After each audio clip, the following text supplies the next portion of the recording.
I'm going to try recording this as I ease down the road, just mainly to show all the signs of the homes for sale next to these wetlands that they're destroying. So I really don't like doing this as I'm driving, but I'm just going to kind of more or less kind of try to hold it out the window and catch the signs as I go by.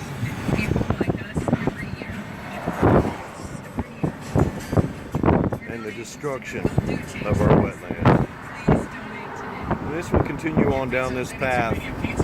And when I get down here to where I believe they're going to cross the road, or they got some kind of road crossing going on, I'm going to get out and videotape a little bit more. Yeah, they could have spent the money to directional drill all this. It would have cost them a whole lot more, but they wouldn't have destroyed the wetlands to do it.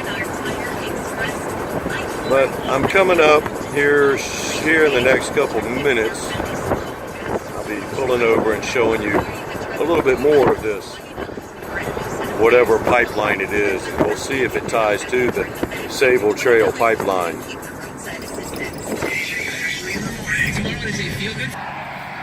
I think these areas are a little funny. You know, I'm a heavy equipment operator, been doing it for 32 years, and I've never seen such money spent. And the fact that they're trying to make it look like a party.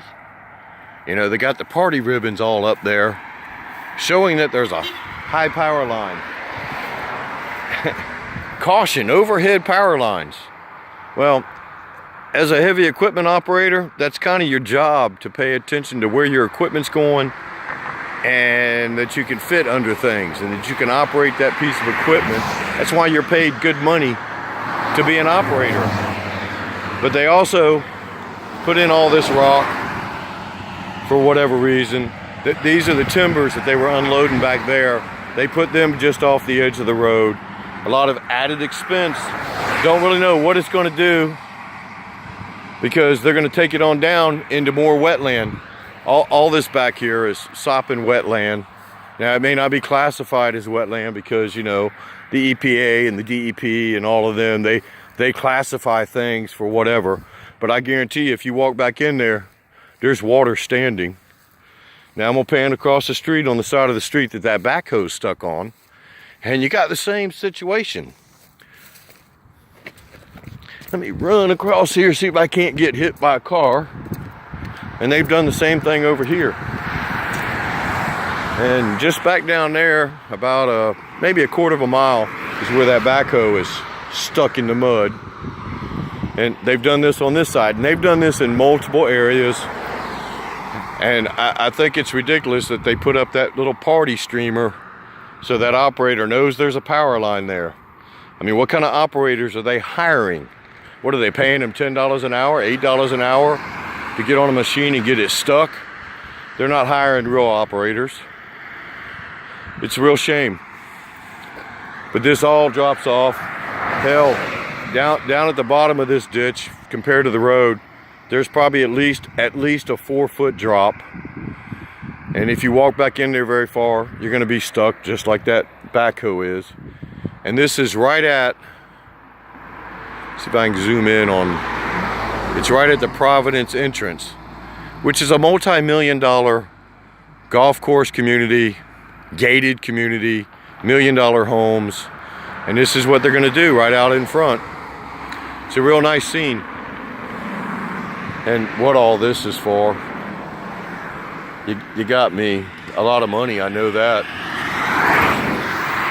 Because this isn't recycled concrete, which was what I thought they were putting in. This is actually some type of shell. You can see the seashells in it. So they, excuse me, they spent an extreme amount of money to put all this in.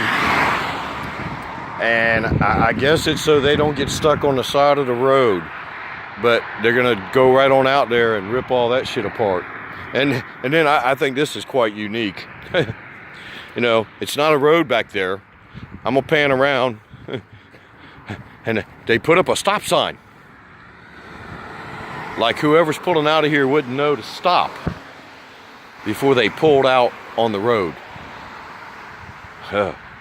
You know, those stop signs. This one, it's not a little directional sign that you see the guys holding slow and stop. This is a full-fledged stop sign that comes at a price, I don't know, probably at least $100, if not a couple $100 for that brand new stop sign.